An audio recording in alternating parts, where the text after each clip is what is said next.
Friends, welcome back to my channel. మీరు కనుక నా ఛానల్ ని ఫస్ట్ టైం చూసినట్లయితే ఛానల్ ని సబ్స్క్రైబ్ చేసుకోండి, వీడియోస్ ని లైక్ చేయండి, అందరికి షేర్ చేయండి అండ్ పక్కనే ఉన్న బెల్ ఐకాన్ ని క్లిక్ చేయండి.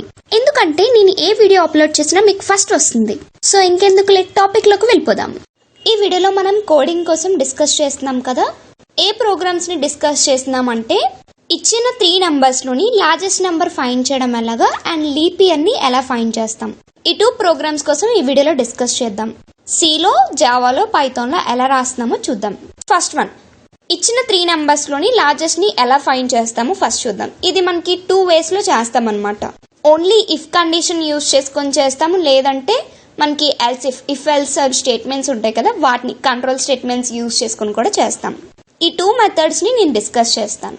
ఇక్కడ మీకు ప్రోగ్రామ్ అయితే కనిపిస్తుంది కదా, #include stdio.h అంటే మనం స్టాండర్డ్ ఇన్పుట్ అవుట్పుట్ ఇస్తున్నాం. నెక్స్ట్ ఇంట్ మెయిన్ ఫంక్షన్. Next double. ఎందుకు డబల్ ఇస్తున్నాం అంటే మనం ఎంటర్ చేసింది ఒకవేళ ఇంటీజర్ కాకుండా వేరేది ఉన్నా కూడా తీసుకోవాలి అన్నట్టుగా డబల్ ఇస్తున్నాం.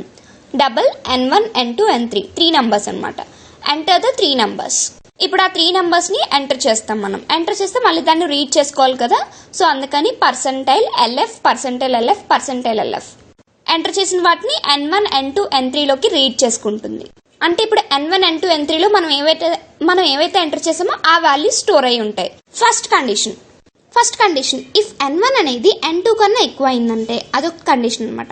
నెక్స్ట్ n3 అనేది n1 కన్నా ఎక్కువైంది. ఈ రెండిట్లో n2 n3 కన్నా n1 అనేది ఎక్కువ అయితే n1 ని ప్రింట్ చేస్తాం. printf %2f is the largest number. అంటే ఇక్కడ ఏంటి, ఆ %2f అనేది ఏంటంటే n1 అనేది ఇక్కడ రీడ్ చేసుకుంటుంది అనమాట. n1 is the largest number అని చెప్పి ప్రింట్ అవుతుంది. సేమ్ అలానే n2 n3 కూడా n2 is greater than or equals to n1, n2 is greater than or equals to n3. n1 n3 తో కంపేర్ చేసుకుంటే n1 ఎక్కువ ఉంటే n2 ఈజ్ గ్రేటర్ అని చెప్పి ప్రింట్ అవుతుంది. సేమ్ అలానే n3 is less than or equals to n1 n3 is greater than or equals to n1 n3 is greater than equals to n2. So ఇక్కడ n3 అనేది n1 n2 కన్నా greater అయితే n3 print అవుతుంది. Return చేస్తాం. ఈ programme ని run చేస్తే మనకి వాల్యూస్ ఎంటర్ చేయమని చెప్పి అవుట్పుట్ లో ఇస్తుంది. సో వాల్యూస్ ఏంటి ఎంటర్ చేస్తున్నాం, ఫర్ ఎగ్జాంపుల్ గా -4.5 ఇచ్చాం, 3.9 ఇచ్చాం, 5.6 ఇచ్చాం. ఇందులో ఏది లార్జెస్ట్ అంటే 5.60 ఇస్ ద లార్జెస్ట్ నెంబర్ అని చెప్పి ప్రింట్ అయింది. ఇక్కడ 5.6 ఇచ్చాం కదా, ఇక్కడ మనం 5.6 ఇచ్చాం కానీ ఆన్సర్ లో చూడండి 5.60 వచ్చింది. ఎందుకు అంటే మనం %2lf వాడాం, సో అందుకని 5.60 వచ్చింది. ఇప్పుడు ఓన్లీ ఇఫ్ కండిషన్ లో చూసాం కదా, అదే ఇఫ్ ఎల్స్ లాడర్ లో యూజ్ చేసుకొని చూసుకుంటే ఎలా వస్తుందో చూద్దాం.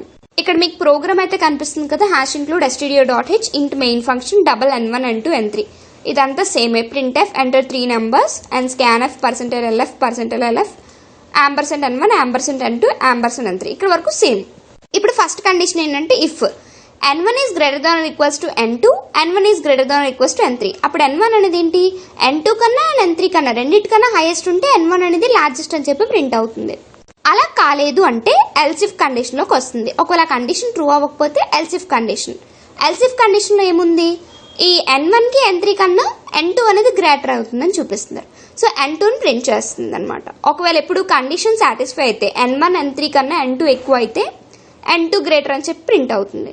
సో ఇవేవి కాలేదు, ఎల్స్ ఇఫ్ అవ్వలేదు, ఇఫ్ అవ్వలేదు, అప్పుడు ఎల్స్ కండిషన్ లోకి వస్తుంది. మనకు ఒక ప్రోగ్రామ్ ఇచ్చామంటే ఎన్ని ఎల్స్ ఇఫ్స్ అయినా యాడ్ చేసుకోవచ్చు. ఒక ఇఫ్ ఒక ఎల్సే ఉంటుంది. లాస్ట్ ఎప్పుడు ఎల్స్ ఉండాలి, ఫస్ట్ ఎప్పుడు ఇఫ్ ఉండాలి. సో లాస్ట్ మనకి ఎల్స్ స్టేట్మెంట్ లోకి ఇవేవి కాలేదంటే n3 గ్రేటర్ కదా, సో n3 ఈజ్ గ్రేటర్ అని చెప్పి ప్రింట్ అవుతుంది. ఇది సిలో.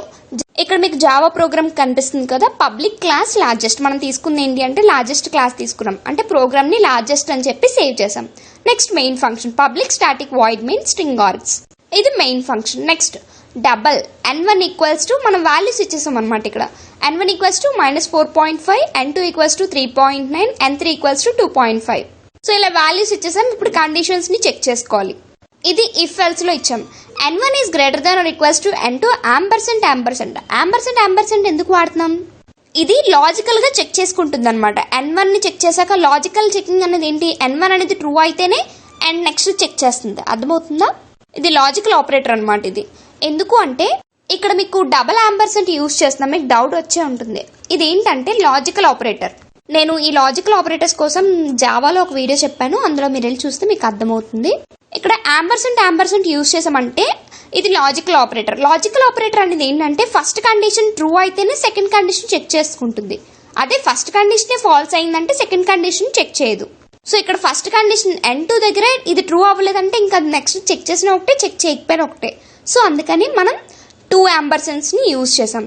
నెక్స్ట్ ఒకవేళ N1 అనేది N2 N3 కన్నా గ్రేటర్ అయితే system.out.println N1 ప్లస్ N1 అంటే ఏంటుంది -4.5 ఈజ్ ద లార్జెస్ట్ నెంబర్ అని చెప్పి ప్రింట్ అవుతుంది. ఒకవేళ కండిషన్ ట్రూ అయితే.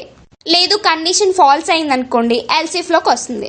Same N2 is greater than or equals to N1 ampersand N2 is greater than or equals to N3. So ఇప్పుడు condition ఏంటి, N2 అనేది greater ఉండాలి. ఒకవేళ అలా ఉంది అంటే N2 is the largest number అని చెప్పి ప్రింట్ అవుతుంది.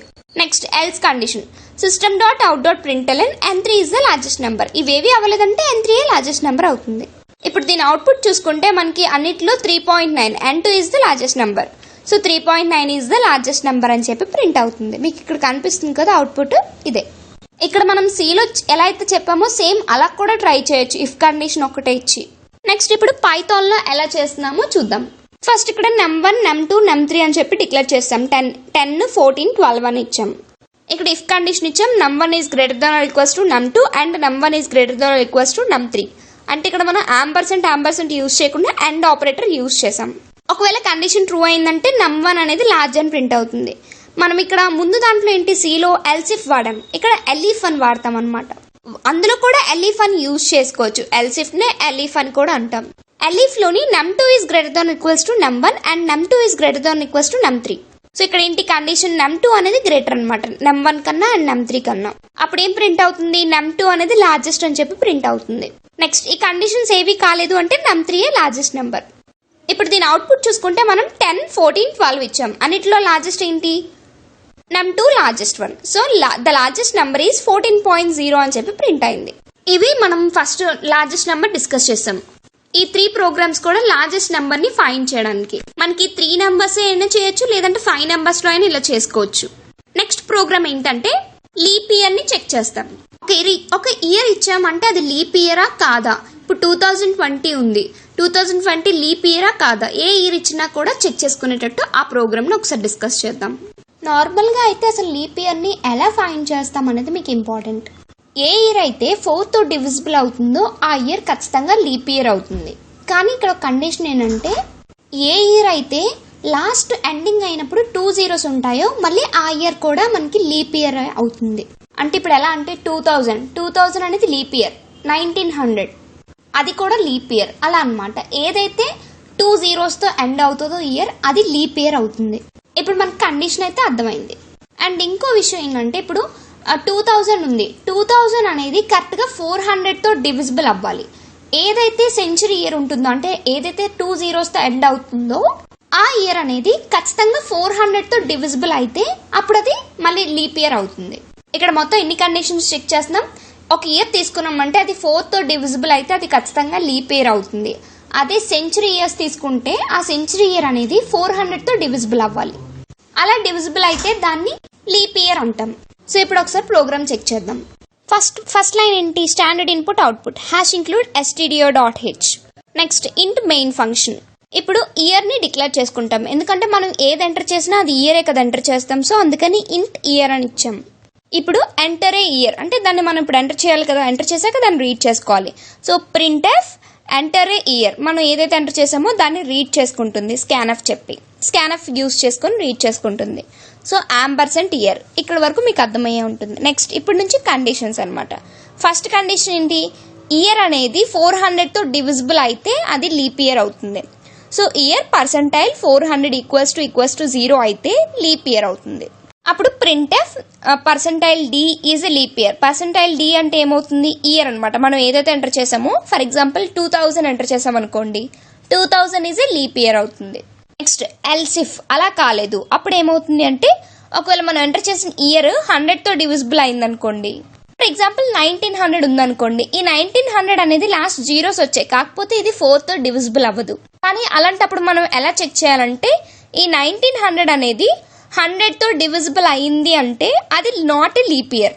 ఫస్ట్ 400తో డివిజిబుల్ చేస్తాం. అది 1900 తీసుకుందాం ఫర్ ఎగ్జాంపుల్ ఇక్కడ. సో 1900 అనేది 400తో డివిజిబుల్ అవ్వదు. సో నెక్స్ట్ కండిషన్కి వస్తుంది. 1900 అనేది 100తో డివిజిబుల్ అవుతుంది. సో ఇది లీప్ ఇయర్ కాదు అని చెప్పి ప్రింట్ అవుతుంది. అలా ఇప్పుడు ఈ 2 కండిషన్స్ కాకుండా వేరేది తీసుకుందాం. ఇప్పుడు ఫర్ ఎగ్జాంపుల్ 2004 తీసుకున్నాం.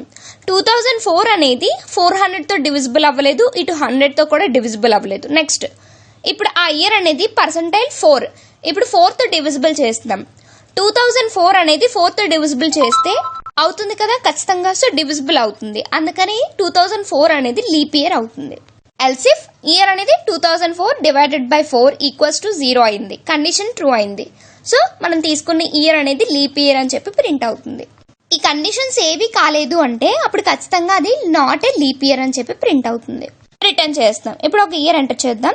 1900 మనం ఇప్పుడు వరకు ఎగ్జాంపుల్ చెప్పుకున్నాం కదా. 1900 ఫస్ట్ కండిషన్ చెక్ చేస్తుంది, అది 400తో డివిజిబుల్ అవ్వలేదు. ఇది సెకండ్ కండిషన్ చెక్ చేస్తుంది, ఇది 100తో డివిజిబుల్ అయింది. సో ఇది not a leap year. 1900 is not a leap year అని చెప్పి ప్రింట్ అయింది. ఇలా కండిషన్స్ ని చెక్ చేసుకుంటుంది. ఇదే ప్రోగ్రామ్ ని మనం ఒకసారి జావాలో చూద్దాం. జావా ప్రోగ్రామ్ మీకు ఇక్కడ కనిపిస్తుంది కదా. పబ్లిక్ క్లాస్ లీప్ ఇయర్ తీసుకున్నాం. క్లాస్ మనం ఏమని సేవ్ చేసుకుంటున్నాం, లీప్ ఇయర్ అని చెప్పి సేవ్ చేసుకోవాలి. Public static void main string args main function కూడా చూసాం. ఇప్పుడు ఇంట్ ఇయర్ ఈక్వల్స్ టు 1900 అని ఇచ్చాం. సో ఈ 1900 అనేది మనకు తెలుసు అది లీప్ ఇయర్ కాదు అని చెప్పి, ఎందుకంటే ముందు ఎగ్జాంపుల్లో చూసాం. కానీ నార్మల్గా ఇక్కడ ఒకసారి చెక్ చేద్దాం. ఇంట్ ఇయర్ ఈక్వల్స్ టు 1900 ఇచ్చాం. Boolean leap equals to false. ఇక్కడ ఏంటంటే మనము ఇయర్ అనేది print this is a leap year అలా కాకుండా మనం తీసుకున్న కండిషన్ ట్రూ ఆ ఫాల్స్ అని చెప్తున్నాం అనమాట. సో అందుకని boolean leap equals to false అని ఇచ్చాం. లీప్ అయితే ఫాల్స్ అని చెప్పి ప్రింట్ అవ్వాలి, లీప్ కాకపోతే ట్రూ అని చెప్పి ప్రింట్ అవుతుంది. ఇప్పుడు ఒకసారి చూద్దాం. ఫస్ట్ కండిషన్ ఇఫ్ ఇయర్ అనేది మనం తీసుకున్న 1900 ఉంది కదా, 1900 డివిజిబుల్ బై 4 అవుతుందా, అవ్వట్లేదు. సో నెక్స్ట్ కండిషన్కి వస్తుంది. 1900 డివిజిబుల్ బై 100 అవుతుందా, అవుతుంది. అంటే ఇది ట్రూ అయింది కాబట్టి పూర్తిగా బయటకు వచ్చేస్తుంది లూప్ అనేది. ఇంకా నెక్స్ట్ ఇఫ్ కానీ ఎల్స్ కానీ ఏది చెక్ చేసుకోవద్దు, పూర్తిగా లూప్ నుంచి బయటకు వచ్చేస్తుంది. అంటే ఇప్పుడు కిందనున్న ఇఫ్ ఎల్స్ ఉన్నాయి కదా, ఈ ఇఫ్ ఎల్స్ చెక్ చేయదనమాట. దీని if year percentile 100 equals to 0కి దాని ఎల్స్ లూప్ ఎక్కడ క్లోజ్ అయిందంటే లీప్ ఈక్వల్స్ టు ట్రూ అని ఉంది కదా దాని కిందది. సో అది క్లోజ్ అయినట్టు. అప్పుడు మనకి ఏంటి, మనం తీసుకున్నది ట్రూ అని చెప్పి ప్రింట్ అవుతుంది. అంటే 1900 అనేది ట్రూ అని చెప్పి ప్రింట్ అవుతుంది. లీప్ అయితే ఫాల్స్ ప్రింట్ అవ్వాలి, లీప్ కాకపోతే ట్రూ ప్రింట్ అవ్వాలని ఇచ్చాం కదా కండిషన్ అనేది. సో మనకి ట్రూ అని చెప్పి ప్రింట్ అవుతుంది. ఇప్పుడు ఒకవేళ లీప్ అయితే system dot out dot println leap year అని చెప్పి ప్రింట్ అవ్వాలి, year plus is leap year అని చెప్పి. లేదు అలా కాకపోతే else system dot out dot println 1900 is not a leap year ఇలా ప్రింట్ అవుతుంది. ఇక్కడ మీకు డౌట్ రావచ్చు, మనకి ఏంటంటే లూప్స్ అనేవి ఫస్ట్ లూప్ ఇచ్చాం కదా, if year percentile 4 equals to 0 అని చెప్పి దాని ఎల్స్ ఎక్కడుందంటే లాస్ట్ లో ఉంది కదా, ఎల్స్ అని చెప్పి లీప్ ఈక్వల్స్ టు ఫాల్స్, అది దాంది. Next if year percentile 100 equals to 0 ఉంది కదా, దాని ఎల్ స్టేట్మెంట్ మనకి లాస్ట్ నుంచి పైదనమాట. Else leap equals to true, ఇది దాని ఎల్ స్టేట్మెంట్. నెక్స్ట్ ఇప్పుడు if year percentile 400 equals to true అయితే leap equals to true, else leap equals to false. ఇది ఇలాగా దీని కండిషన్ అనమాట. ఓకేనా, ఇది ప్రోగ్రామ్. ఇప్పుడు ఒకసారి అవుట్పుట్ చూసుకుంటే 1900 is not a leap year అని చెప్పి ప్రింట్ అవుతుంది. నెక్స్ట్ ప్రోగ్రామ్ ఏంటంటే పైథాన్ ప్రోగ్రామ్. ఫస్ట్ ఇప్పుడు ఇయర్ అనేది డిక్లేర్ చేసుకున్నాం. ఇయర్ ఈక్వల్స్ టు 2000 ఇచ్చాం. ఈ 2000 అనేది లీప్ ఇయరా కాదా ఇప్పుడు మనం చెక్ చేసుకోవాలి. ఫస్ట్ కండిషన్ ఏంటి ఇచ్చాం, ఇయర్ అనేది పర్సెంటైల్ 4 ఈక్వల్స్ టు 0 అయితే, అంటే మనం తీసుకున్న ఇయర్ 4తో డివిజిబుల్ అయిందంటే దాని లాస్ట్ ఎల్స్ కండిషన్ ఎక్కడుందంటే కింద నుంచి పైదనమాట. అంటే స్టేట్మెంట్ ఉంది కదా, ఈజ్ ఎ లీప్ ఇయర్ అని చెప్పి 0 ఈజ్ ఎ లీప్ ఇయర్ అని చెప్పి ఉంది కదా. 0 అంటే మనకి ఏంటి అంటే మనం తీసుకున్న ఇయర్ వస్తుంది అక్కడికి. 2000 ఈజ్ ఎ లీప్ ఇయర్ అని చెప్పి ప్రింట్ అవుతుంది. నెక్స్ట్ ఆ కండిషన్ ఒకవేళ ట్రూ అవ్వలేదు, అప్పుడు ఈ కండిషన్కి వస్తుంది. ఇయర్ పర్సెంటైల్ 100 ఈక్వల్స్ టు 0, అది 100తో డివిజిబుల్ అవుతుందా, ఖచ్చితంగా అవుతుంది. సో ఇది కూడా ట్రూవే అవుతుంది. నెక్స్ట్ అది ట్రూ అయింది అంటే ఫస్ట్దే ఆల్రెడీ మనకి కండిషన్ ట్రూ అయిపోయింది 2000దే. సో మనకి అవుట్పుట్ అనేది ప్రింట్ చేస్తుంది. ఒకవేళ ఫాల్స్ అయిందంటే నెక్స్ట్ కండిషన్ చెక్ చేసుకుంటుంది.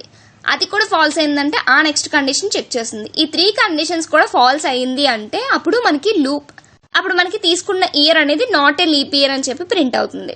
ఇక్కడ ఇఫ్ ఎల్స్ లూప్స్ అనేవి ఏంటంటే మనం ఫస్ట్ ఒకటి ఓపెన్ చేసామంటే అది లాస్ట్ లో క్లోజ్ చేస్తాం, నెక్స్ట్ ఓపెన్ చేసామంటే లాస్ట్ దానికి పైగా క్లోజ్ చేస్తాం. అలా ఓపెన్ చేస్తూ లాస్ట్ నుంచి క్లోజ్ చేసుకుంటూ వస్తాం. ప్రోగ్రామ్ ని ఇప్పుడు ఒకసారి రన్ చేద్దాం. మనం 2000 కదా ఇచ్చాం అవుట్పుట్ అనేది, ఇన్పుట్ అనేది 2000 ఇచ్చాం కదా. సో ఇప్పుడు దీని అవుట్పుట్ చూసుకుంటే 2000 ఈజ్ లీప్ ఇయర్ అని చెప్పి ప్రింట్ అయింది. ఇది లీప్ ఇయర్ ప్రోగ్రామ్. మీకు ఏ డౌట్ ఉన్నా కూడా కింద కామెంట్ సెషన్ లో కామెంట్ చేయండి. ప్రోగ్రామ్ అనేది మీకు ఒకసారి చూసారు కదా, మీకు చూడకుండా రాయడానికి ట్రై చేయండి కింద కామెంట్ సెషన్ లో, ఆర్ లేదా ఇంట్లో ట్రై చేసినా పర్వాలేదు. Thanks for watching friends. Please subscribe my channel and please support me. Thank you very much.